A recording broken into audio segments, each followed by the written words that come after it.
Bonjour à tous et bienvenue dans cette nouvelle vidéo tutoriel pour Bubble.io. On va aujourd'hui se concentrer sur une nouvelle intégration, c'est celle de Bubble avec Stripe. Alors notre objectif aujourd'hui, ça va être de créer un système qui permette de facturer les utilisateurs qui vont utiliser nos applications sur base de l'IA. C'est-à-dire qu'on va mettre en place un système qu'on a tous vu, c'est le système de jetons. L'utilisateur va avoir un certain nombre de jetons pour tester l'application et ensuite on va lui demander de payer pour recharger son crédit en jetons. Alors de quoi on va avoir besoin pour réaliser cette intégration? Il nous faut un compte Stripe, donc on ne va pas couvrir cette partie ici. Il faut avoir téléchargé le plugin officiel Stripe sur votre application Bubble. Et enfin, évidemment, une application pour réaliser l'implémentation. Alors attention, parce que pour le dernier point, il y a une subtilité, il faut que l'application ait un système de création de compte. Voilà, c'est très important pour pouvoir compter le nombre de jetons des différents utilisateurs. Donc voilà, on va passer sur Bubble, je vais vous montrer une interface très simple qui va nous permettre de mettre tout ça en musique et on va regarder comment aller faire le paramétrage. Alors tout d'abord on va jeter un rapide coup d'œil à ce que ça donne une fois que c'est fait. Donc ici on a une petite application voilà, qui sert juste à atteindre ces objectifs. On va dire en combien de temps on veut les atteindre, quel est l'objectif qu'on cherche à réaliser et il nous donne un plan dans le temps. Bon, admettons, c'est un exemple. Ici donc à chaque fois que je vais rentrer les informations et appuyer sur le bouton traitement, ça va contacter l'API, ici c'est OpenAI, pour en fait récupérer le résultat. On a ici un jeton disponible, donc ce qu'on va chercher à faire c'est en fait que l'utilisateur ait un nombre de jetons donné et quand il arrive à 0, on lui demande en fait de payer pour rajouter des jetons.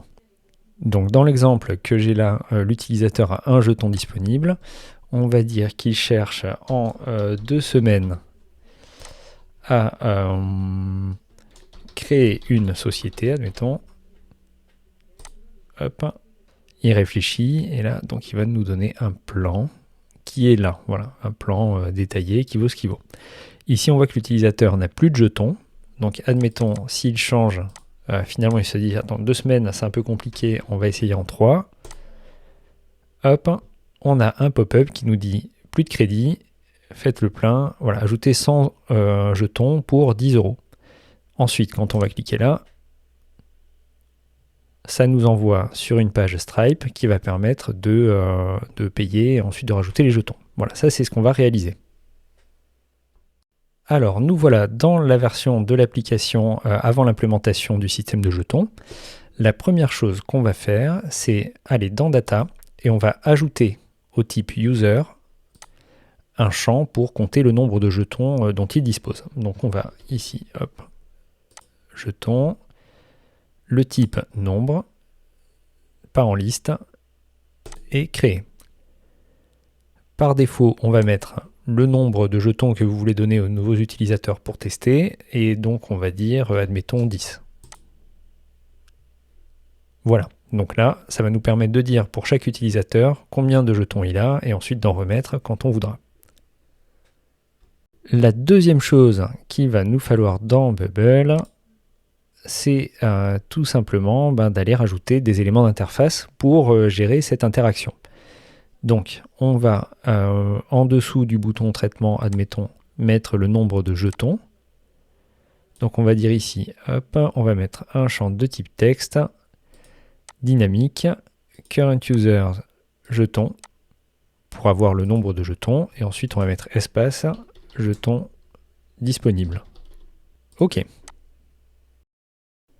Étape suivante, on va avoir besoin d'un pop-up pour alerter l'utilisateur quand il n'y a plus de jetons. Voilà, typiquement, quand on clique sur traitement et le nombre de jetons est égal à 0, on va afficher le pop-up. Donc, si je regarde, on ne va pas le refaire là, mais en gros, ce que j'ai mis, c'est juste un pop-up tout bête avec un titre, plus de crédit, une petite zone de texte, faites le plein, et un bouton.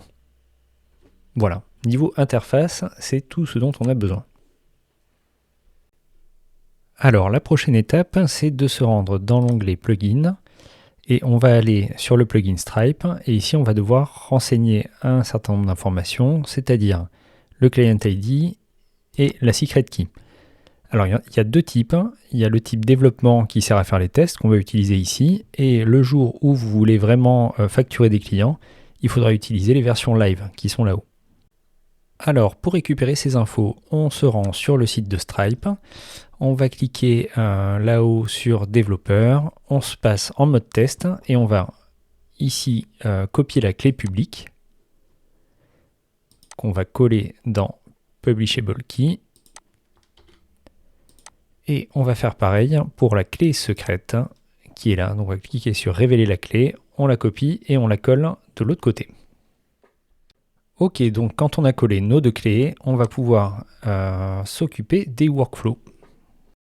Alors, côté workflow, on a plusieurs choses à gérer. Donc déjà, on va ici, au moment où on clique le bouton traitement, on va demander à vérifier quel est le nombre de jetons et ensuite on va soit en retirer, soit envoyer, soit afficher le pop-up pour envoyer sur la page de paiement. Donc pour faire ça, on va aller sur ce bouton Edit Workflow.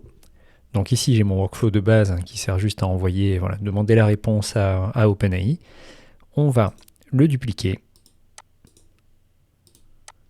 parce qu'on a deux options. On a l'option où l'utilisateur clique sur le bouton alors qu'il lui reste des jetons. Et on a l'option où l'utilisateur va cliquer sur le bouton mais il n'a plus de jetons. Donc premièrement, on va traiter le cas où il lui reste des jetons. Donc là, ici, on va mettre only when current user jeton est supérieur ou égal à 1. Ok, donc ça veut dire qu'on va passer dans ce workflow uniquement quand il reste des jetons. Automatiquement, on veut que ça déclenche l'action, donc qu'il est voilà ce pourquoi il est venu. Et ensuite, ce qu'on va faire, c'est qu'on va rajouter ici à la fin, dans Data, Make Change to Thing, et là on va faire Current User, et on va faire jeton égale Current Users jeton moins 1. Alors c'est un peu bizarre, mais c'est comme ça que ça fonctionne. On ne peut pas faire directement jeton moins 1, donc il faut lui dire qu'il doit prendre le nombre de jetons de l'utilisateur et en enlever un. Ok. On va maintenant s'occuper du cas où l'utilisateur clique sur le bouton traitement, mais il n'a plus de jetons. Donc à ce moment-là, on va dire ici only when current user jeton is 0.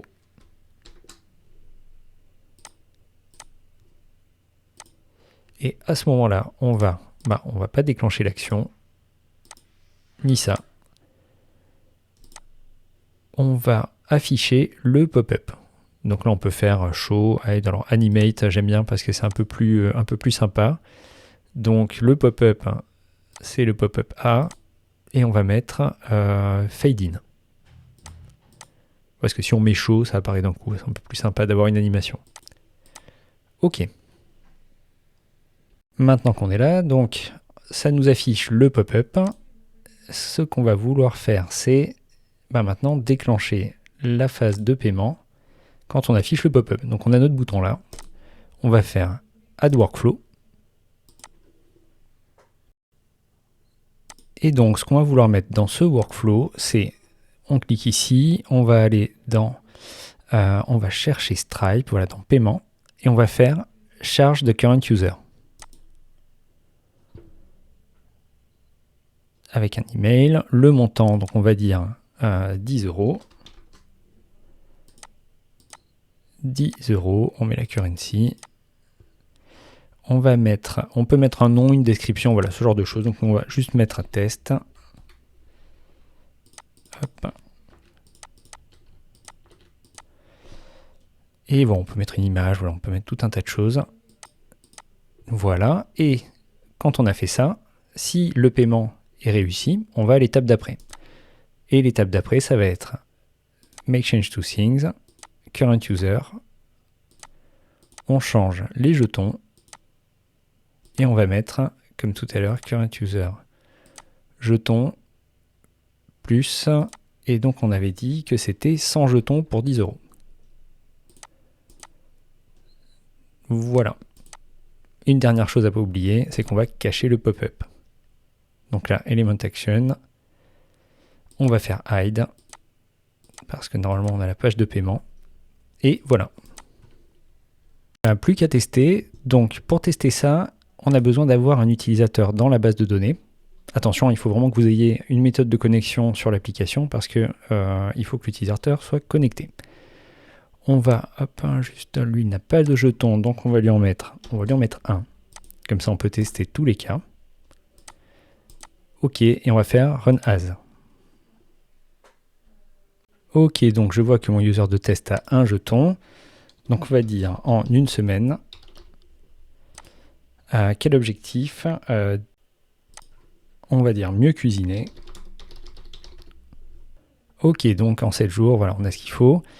Ici, on a 0 jetons disponibles. Et si on se dit, en une semaine, c'est un peu compliqué, on va tester en 2. Normalement, ça nous affiche le pop-up.